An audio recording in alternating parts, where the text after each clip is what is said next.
Hey everybody, welcome back. Corvette Mods and Upgrades. This is episode 5, Body and Paint. This is the cool stuff.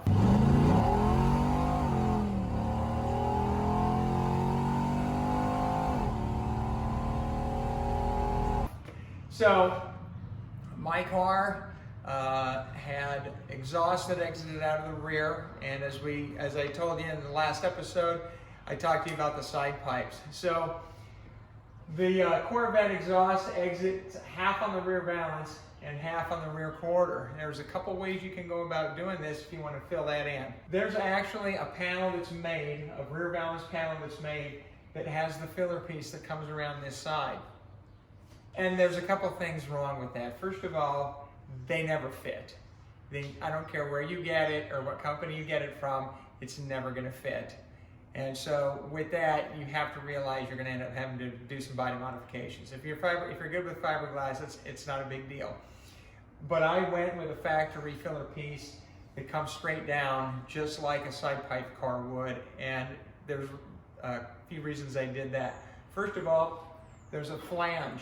There's a 90-degree edge on the side of these panels where you drill your holes to bolt it to the rear quarter. So if you get the piece that has that ear that comes over and you end up cutting it or shaving it or trying to shape it, now you have to figure out how to connect this to that. So it just works better to do this, put this piece on, and then fill these ears on. If you notice, my car has the glass T-tops. So what I did with the factory T-tops is I stripped them and I used the tops to do all the body work on this car. So those tops are perfect. Not only are they the right type of fiberglass, they're the right thickness, they're already stiff, and they have curvature because they're radiused for the top. So I was able to use pieces of those T-tops to fill in here. So then I just did the fiberglass work on the outside, I did fiberglass work on the inside, and I ended up building a lip on the edge. So there's several ways you can do that. You can try and create your own lip by building up matte and glass, matte and glass, matte and glass, matte and glass, and shaping it, and surely that works. But there's an easier method, and it's what the factory did. It's called bonding adhesive. And I got mine from Eckler's. Bonding adhesive is what they use to attach all these body panels. So for those of you that aren't familiar, the Corvette body obviously has several pieces. They take two pieces and they have a gap in the middle, and then they have a bonding strip underneath that they use as bonding adhesive to, and they clamp it, and it literally melts the fiberglass and the bonding adhesive to become one. I used bonding adhesive, and I cut a piece of my top off to make the 90-degree edge so that I have something to bolt this to when the panel's on. After the bonding adhesive sets and dries, which is very, very quickly, you can go ahead and do your fiberglass mat and resin it and go ahead and shape it. The bonding adhesive is awesome, and it's the best way to go, but it does have a shelf life. Keep that in mind when you order it and you're ready to do your body mods. You go ahead and order it when you're ready to go, and you go ahead and get that done before the shelf life expires. So here's another issue that I have with my panel. I probably got 50 hours into this panel to get it to fit. So I ended up having to cut with a die grinder right behind this license plate frame from here down on both sides to get it to come in so that it would be flush on the bottom. And you can only do that so much because it's only this wide. So what I ended up doing again is behind the bumper where the bumpers mount, I ended up cutting it with a die grinder from the top down on both sides to get it to come up. So if you can see here, this reverse light is a little bit angled up on the outside, as is that's why. But in order to get it to fit, that's what you end up with. And this isn't really that big of a deal because you can't see it. So, and with that being said, some of you may say, well, I thought you said your car was a 69. 68s are the ones that have that valance with the 4 red taillights. Well, personal preference. I like the 4 red taillights. What I don't like is that only 2 of them light up. If you're gonna go to side exhaust, those are your options. Okay, so we're over here on the side by the vent. So my car originally was a non-air car, and I put the vintage air conditioning system in it. One of the things you have to do with a non-air car is you have to cover up the vent intakes that come in from the cowl. They come in from the top, down the side, inside this panel, and then if you're familiar with the Corvettes, you have the vent knobs underneath the next to the passenger and driver's side vent outlet. So to keep the car sealed up, we had to close those off, and we fiberglassed over them. What I wanted to point out here was on the side vents of the 68 and the 69, only 3 of them are open, and the last one is closed. I cut this out, and I did it for various reasons. First of all, when I disassembled the car, one of the mounting plates for the body mount brackets is up here, and the backing plate is behind it. And I needed to get to that so that I could remove it and install new ones because they were pretty rusted out. The other reason is because being outside, if your car sits outside and you get any type of debris from trees, leaves, twigs, grass clippings flying through the air, whatever, they go down that side of that cowl and they accumulate here, and they end up plugging up any drain holes that you have. And eventually, if it gets on any metal surfaces like the body mount brackets and stuff, you end up getting rust. Later in the C3 series, in the cowl on both sides of the driver and passenger side, they put like a little mesh screen. I don't know if it was plastic or aluminum, but it was supposed to catch all that, and it didn't do a very good job of it.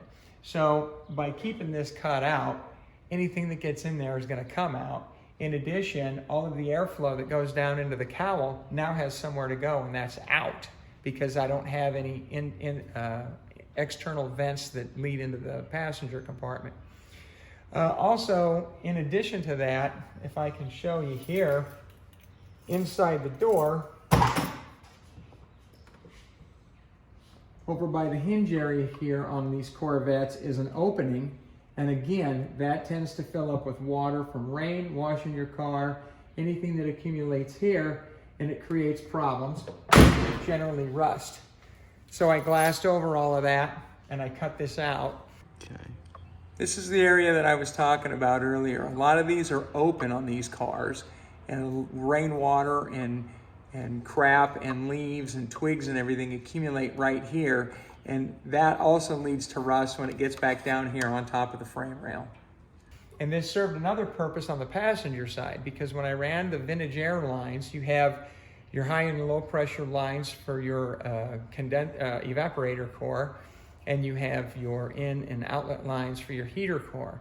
So I ran them through the passenger side kick panel, literally out here, and I had to route them up to the top side of the Firewall and out to go to the compressor and the water pump assembly, and I'll show you that on the other side. But by doing that, I was able to get my hand in here and manipulate everything, as well as seal up the lines around the grommets with silicone to keep moisture out of the interior compartment. This is the passenger side Firewall, and you can see here where I have my 4 lines for my vintage air system coming out, the 2 heater hoses and the 2 AC lines. So that round bezel came with the kit, it came with the grommets, and I just went ahead and ran everything through. It also comes with a plate to block off the hole in the Firewall where the factory heater box went. I went ahead and smoothed the Firewall, and I didn't have to use the plate. It gives it a little bit cleaner look. Here's another modification we did to the front of the car. I talked earlier about how these things had an inherently poor cooling system. So these cars do not get air from the radiator through the front. They're ground breathers. Factory has holes here and here, and the air dam forces the air out when you're on the highway. The grills obviously are covered by the headlights rather than the down position. I have the rock guards on mine, which is why you can't see the lights right now, but if you have a front license plate on your car, that also restricts the radiator flow. What I did when I was doing the body work is I cut this slot out right here for additional air to come in. We'll get into cooling later, but I am running a power steering cooler and an oil cooler, and the power steering cooler is actually at the bottom of the air conditioner condenser in front. So any air that you can get to the car is helpful, and this was just a 15-minute mod that I did. One of the other things I did on this car was I eliminated all of the vacuum assembly parts from the cowl wiper door and the headlights. The headlights are electric. They use Firebird, late model Firebird motors. I used a kit designed by a friend of mine, Chris McDonald. If you're familiar with his Killer 69 Corvette, he did 3 of them. He developed that kit. It's no longer for sale. There's other companies now that make electric headlight assemblies as well. I've also seen companies that use actuator motors, and that's what I'm going to talk about right now on my cowl door. I eliminated the vacuum assembly for the cowl door. I have a 2-inch linear actuator with a 25-pound pull. I made a bracket for it. I used a left-handed tap, drilled a hole in the end of the actuator rod, and I tapped it. So I'm using all of the factory linkage down here, and I threaded that rod into the actuator hole, and I have it pivoting right here on this point, spacers on each side to keep it sturdy. And I wired it basically the same as how the factory would wire. I'll show you how it works here. Let me get in and hit the switch.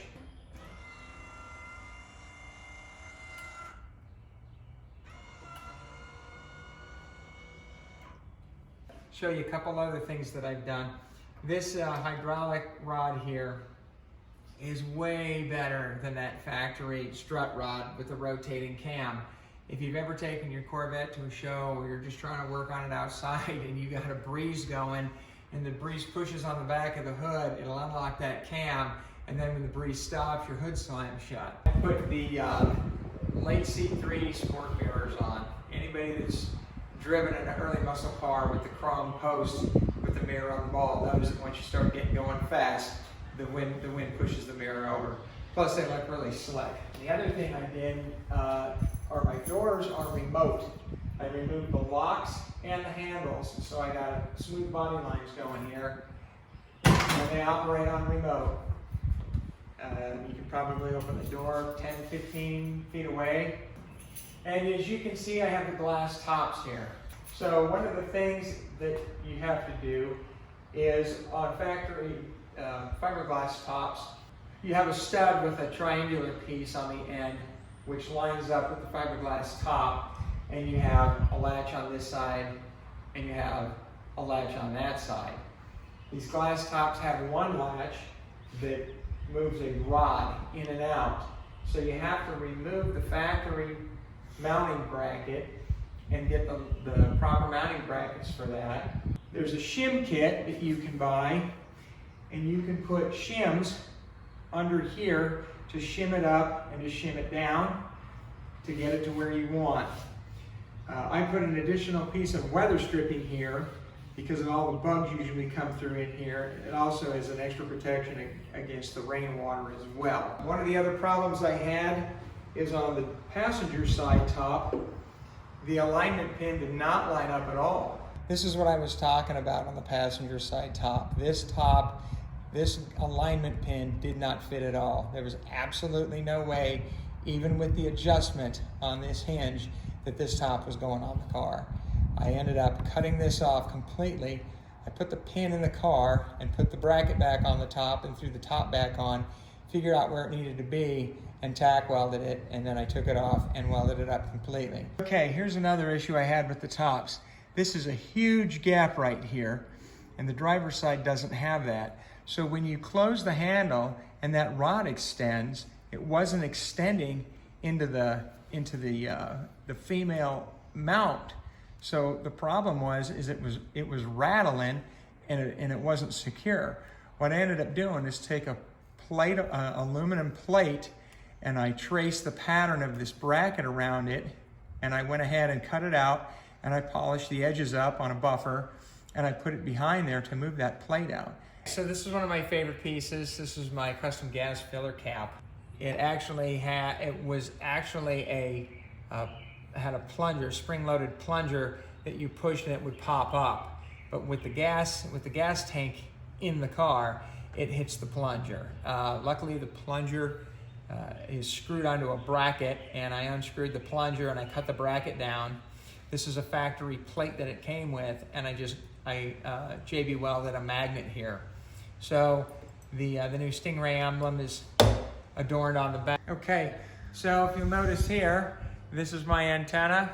I was thinking this car is designed after the shark. They call it the shark, and what better way to show that than with the antenna in the center of the top of the car, kind of reminiscent of the shark's dorsal fin. Okay, well, we didn't really talk too much about paint, and you know, you could go on about paint for hours. Certain people do different things, certain people like different things. But I'm going to tell you what I did, and I'll tell you why I did it. I bought this car off a friend of mine, and I mentioned earlier that originally it was Fathom Green. He ended up painting it International Blue. I didn't like it at all, and after 15 years of driving it, and I decided to redo it. This is actually 2014 Corvette Arctic White. I knew the car wasn't wrecked, and he had told me that they stripped the car down. And that can mean different things to Corvette people. They stripped it down to the gel coat, or they stripped it down to the bare fiberglass. After a while, when I got the car, I noticed bubbling on one of the fenders underneath the paint. My determination was they stripped the gel coat off the fiberglass and they didn't re-gel coat it. I'm sure there's some type of oil from perhaps pneumatic tools, or I don't know, whatever they were doing in the shop. They got something on the fiberglass. They didn't seal the fiberglass. It came back through underneath the paint, started bubbling the paint. So I had already made the determination to strip it back down to the bare fiberglass, which is what I did. And in doing so, I found out that must have been a problem for them as well, because while from the doors back, the car had one coat of primer with a coat of blue and a coat of clear, from the front of the doors forward had a coat of primer, a coat of blue, a coat of primer, a coat of blue, a coat of primer, and a coat of blue before they put the clear on, because I think they were trying to solve the problem of the bubbling paint. And had they just used gel coat when they got it down to the bare fiberglass, they wouldn't have had that problem. So I ordered the gel coat through Eckler's. Again, it's another thing just like the bonding adhesive that has a shelf life. So you need to be sure that you're ready to gel coat. I did all of the body work and all of the paint myself in the garage that I'm filming this in. At the time when I painted this, with petroleum prices the way they were and paint being a petroleum-based product, I think I spent almost $2,000 just on paint. The gallon of the Corvette Arctic White alone was $500 at that time. So your paint job is all in your prep work. The more you prep it, the better it's going to turn out. And if you're unsure of yourself with paint, and find somebody that's done it, or find a buddy that can do it for you. You can do it yourself, or at least if you can do the body work, and you can have a friend paint it, or you can trailer it somewhere and have a shop paint it, it'll save you a considerable amount of money. So that's going to do it for this episode. Join us next time for episode 6. Thanks.